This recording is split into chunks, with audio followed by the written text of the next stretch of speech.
The movie begins with tension already at its peak. On a stormy night, we see a man named Ray climbing up to the rooftop of a large stadium. The FBI has surrounded the entire place. Helicopters hover above, lights flashing down on him, agents shouting through megaphones, telling him to surrender. But instead of resisting, Ray seems calm.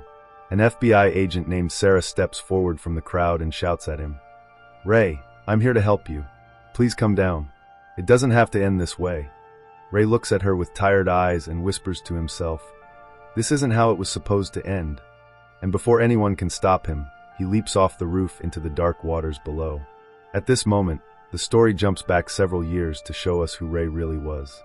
Back then, Ray had a family he loved more than anything, a beautiful wife named Amanda and their young daughter Rachel. Their life wasn't perfect, but it was filled with laughter, warmth, and love. Amanda was the heart of their home, and Rachel was their joy. But this happiness did not last long. Amanda was diagnosed with cancer. From that day, Ray and Rachel did everything they could to keep Amanda smiling, hiding their fear and pain behind forced smiles. Ray had once been a fighter, a skilled man who knew how to defend himself. Even though he had left that life behind, he still trained Rachel in self-defense, teaching her moves and discipline. He wanted his daughter to be strong, knowing that life could be cruel. One day, Ray visited Amanda's doctor, Dr. Wu, who gave him hopeful news. A revolutionary new drug was about to be released, one that promised to cure cancer entirely. This meant Amanda could survive, and their family could go back to the life they dreamed of. Overjoyed, Ray and Rachel clung to this hope. For the first time in months, they believed Amanda could be saved. But as days passed, the promised medicine never came. Ray grew anxious and asked a nurse at the hospital about it. She told him only Dr. Wu could explain. When Ray confronted Dr. Wu, the doctor's face carried the weight of bad news. He explained that the miracle drug had been developed by a powerful pharmaceutical corporation called Bioprime. However, the company had been bribed heavily to delay its release, ensuring profits over lives. "They paid us to withhold it," Dr. Wu admitted with guilt. "I have to deliver the same news to 3 more patients today. 2 of them are children." Ray's heart sank. He knew what this meant. Amanda's cancer was a death sentence. Slowly and painfully, it was consuming her. And all because of corporate greed. Not long after, Ray saw Bioprime's CEO, Simon, on television. Simon was giving a flashy interview, boasting about his company's scientific achievements. Sitting beside him was a powerful congresswoman named Diana Morgan, smiling proudly. Simon explained that their drugs were the result of years of expensive research, so of course they were costly. But Diana challenged him, asking, "Don't ordinary people deserve access to life-saving medicine?" Meanwhile, the news channel opened its lines to callers. Ordinary people got the chance to question Simon directly. Ray picked up the phone and called in. When his turn came, his voice trembled with both grief and fury. "My wife is dying in the hospital," he said. "Why did you block the release of the drug? I've sold my house, my savings, everything I had. What more do you want from me to save her life?" Simon dodged the question, spinning his words to protect the company. But Ray's patience was gone. On live television, he warned Simon, "If my wife dies because of you, I will find you and I will kill you." Days later, Amanda passed away. Her death crushed Ray. His entire world shattered. He was left broken, drowning in grief and rage. 6 months went by, but Ray couldn't move on. He could not forgive the people responsible. The fire of vengeance burned stronger with every passing day. One afternoon, Ray received a phone call from Martin, a journalist. Martin had seen the televised threat Ray made to Simon and claimed he could help. "I'm writing an exposé on Simon and Bioprime," Martin said. "I have evidence against them, proof of corruption. If you want justice, meet me." He asked Ray to come to the subway station. Ray went, unaware that Rachel was secretly following her father, worried about him. Inside the train, Ray met Martin. The journalist whispered urgently, "My source uncovered a report linking Simon with powerful politicians, both state and federal. But my source has been killed. I'm next. You need to know what you're up against." Before they could speak further, a mysterious man named Amos boarded the train. Without hesitation, Amos attacked Martin and killed him brutally. Terrified, Rachel screamed for her father. Ray fought Amos desperately, trying to protect his daughter. But Amos was a professional assassin, ruthless and strong. He beat both Ray and Rachel mercilessly. Ray tried to shield his daughter, but Amos stabbed him in the stomach and left him bleeding. Rachel fainted from the chaos. The assassin disappeared into the shadows. 2 years passed. Rachel was no longer a fragile girl. She had grown into a fierce fighter, training tirelessly just as her father had once taught her. The tragedy had hardened her. The rage that once burned in her father now flowed through her veins. Meanwhile, Diana Morgan, the congresswoman who once sat beside Simon on live TV, announced a new initiative. She proudly partnered with Simon and a businessman named Vinod Shah to release cancer drugs at cheaper prices, positioning herself as a savior of the people. But Rachel didn't care about their public image. She wanted revenge. Simon was there, smiling as he gave speeches. Unnoticed by anyone, Ray, or so it seemed, snuck inside disguised as a waiter. He was searching for Simon. When Simon finished his speech and went to the restroom with his bodyguards, Ray seized the chance. He knocked out one guard outside, then stormed in and attacked Simon and his other guard inside. With fury in his eyes, he growled at Simon, "I warned you. My wife died because of you. You had Martin killed. Tonight you pay." Simon stammered, denying his role. "It wasn't me. Maybe Vinod Shah arranged it. You don't know who you're dealing with." But Ray didn't stop. He killed Simon and his guards, leaving the room drenched in silence. Afterward, he rushed home and told Rachel to pack immediately. "We can't stay here," he said. "They'll come for us." They fled, heading toward Toronto. Back at the crime scene, Detective Sarah arrived with her partner. She interrogated Simon's surviving guard, who admitted, "He attacked me first. I didn't see much else." Sarah began to piece together the puzzle. She remembered the old broadcast where Ray had threatened Simon. Now Simon was dead, just as Ray had promised. As Ray drove toward Toronto, the police began tracking his movements. At a toll plaza, his identity was flagged.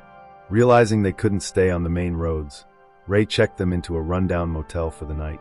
Rachel, desperate, used a payphone outside to call Detective Sarah. "My dad is a good man," she pleaded. "He killed Simon in self-defense. Simon had a gun." Sarah calmly replied, "Don't be afraid. I'll help you. Just buy a disposable phone from a supermarket and call me again." That night, Ray tied a jingling bell to the motel door, a makeshift alarm. When 2 assassins broke in silently, the bells rang, waking him up. He and Rachel escaped just in time. Ray ambushed one killer, stabbing him to death. The second assassin chased them onto the roof. Ray fought him viciously and finally killed him using the man's own gun. They fled once again, shaken but alive. Meanwhile, FBI agents raided Ray's house and found family photographs. Sarah received reports of the motel killings and realized the chase was escalating. Ray and Rachel continued north, but Rachel grew worried. "They'll find us no matter where we go," she said. She was right. Amos, the assassin from the train, was still alive. He murdered a man, stole his van, and set out for Toronto, preparing special bullets that exploded like bombs. Ray, suspicious of being tracked, drove off-road into the woods. He checked the dead assassin's phone and discovered a recent call from Vinod Shah. That confirmed his next target. Vinod was living just 30 kilometers away. Ray prepared an ambush. In a tunnel, he blocked the exits with heavy obstacles and waited. When Vinod's convoy arrived, they spotted the trap. Vinod ordered his men to back out, but Ray rammed their vehicles with a stolen construction machine, forcing them into chaos. Just as Ray cornered Vinod and demanded answers. "Why did you have Martin killed? Who else is involved?" Amos arrived. Without hesitation, Amos fired his special bullets, destroying Vinod's car. The blast killed Vinod instantly. Now Amos turned his sights on Ray. The hunter had become the hunted again. Ray and Rachel barely escaped into the forest. They abandoned their car and stole a truck from a nearby road, continuing their desperate flight. But fate brought them face to face with Amos again at a hotel, where he was calmly eating dinner. Ray confronted him. "Your bosses are dead. Who are you really working for?" Amos smirked. "I don't work for them. My employer is someone else. And she believes you're a threat." Ray pressed further. Finally, Amos revealed. "Diana Morgan sent me." When Amos admitted that Diana Morgan had sent him, Ray's suspicion turned into certainty. Diana was no longer just a smiling politician on TV. She was the mastermind pulling the strings behind Bioprime's corruption and the murders that followed. Amos leaned closer to Ray during their tense conversation at the hotel table and warned, "She doesn't want money. She doesn't want fame. She wants power. And as long as you breathe, you're a threat to her. If you want answers, meet us in Pittsburgh." With those words, Amos walked away, leaving Ray unsettled. The next morning, Detective Sarah received a fresh update. A stolen tow truck had been reported near the same area where Vinod Shah had been killed. Police discovered traces of Ray's blood there. To confirm, Sarah ordered the team to scan every surveillance camera nearby. Slowly, the net around Ray was tightening. Meanwhile, Ray and Rachel drove the stolen truck back toward the city. But the FBI had already identified their vehicle. Helicopters began tailing them. Sirens blared as patrol cars closed in. Ray gripped the steering wheel tightly, weaving desperately through traffic, trying to lose them. He drove off the highway, through crowded intersections, but the helicopters stayed locked onto them. Eventually, a traffic jam forced them to abandon the truck. "Run!" Ray shouted, grabbing Rachel's hand. Together they sprinted toward a massive stadium, slipping past panicked crowds. Inside, the chase escalated. Sarah and her agents stormed the stadium, calling for backup. Ray ran higher and higher into the structure, up the staircases, through maintenance halls, until he finally reached the roof. Surrounded by flashing lights, helicopters, and armed agents, Ray was trapped. He looked exhausted, yet strangely calm. Sarah approached slowly, raising her hand in peace. "Ray, I'm here to help you." The night Amos stabbed her father on the train platform, Ray had died. Rachel had been the one committing the murders ever since. As the realization dawned, Rachel's mind spiraled into shock.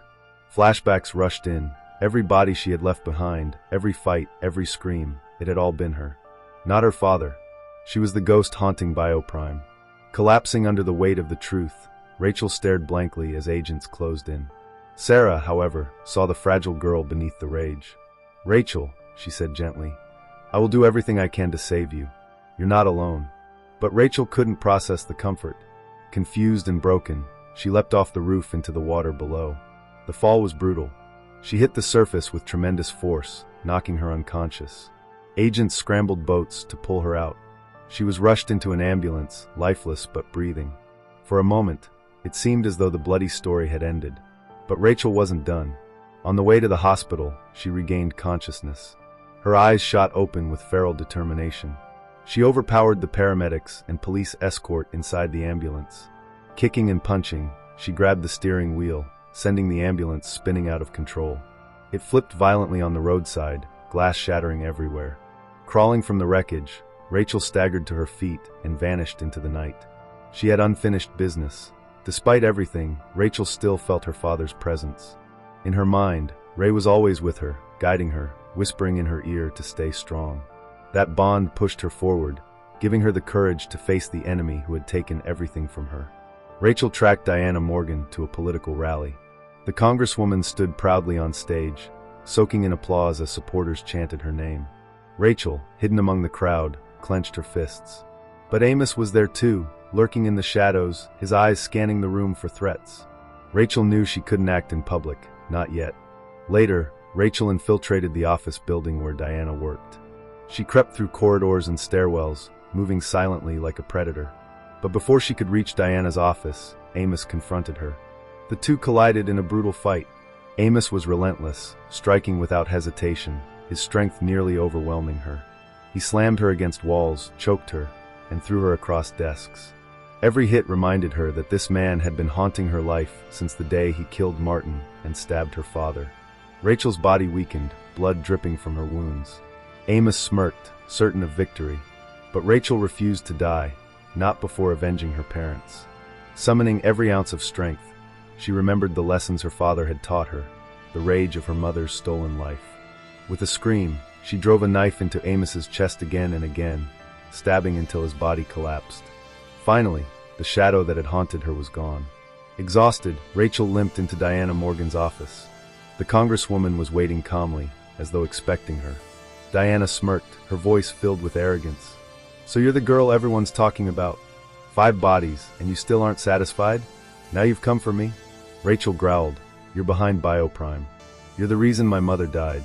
You're the reason Martin and my father were killed." Diana didn't deny it. She leaned back in her chair, amused. "Yes, I cut the prices of medicine. Yes, I forced the companies to release them cheaper. I'm the reason cancer patients are getting treatment today. People love me for it. But do you know what it takes to win elections? Money, power, deals. You're just a child. You can't understand how the world works." Rachel pressed a knife against Diana's throat. Tell me the truth. Did you have Martin and my father killed? Diana's eyes flickered with irritation. Of course. Do you think I could let a nosy journalist and a grieving husband ruin everything? Politics is war. Sacrifices have to be made. Rachel trembled with fury. She could end it right there. One quick slash and Diana would pay for all her crimes. But then she paused. Killing Diana would make her a martyr in the public eye. It would give her followers another reason to worship her. No, Rachel realized true power wasn't in killing. True power was in exposing the truth. She lowered the knife. Instead of blood, she pulled out a recorder. Diana's confession was captured in full. Every word of corruption, every murder ordered, it was all there. Rachel slipped away before Diana could react. Moments later, she sent the recording to Detective Sarah. The FBI moved swiftly. Diana Morgan was arrested, her career destroyed, her image shattered. She was no longer untouchable. Justice, in its own way, had been served. But Rachel didn't stay to watch. She disappeared from the city quietly.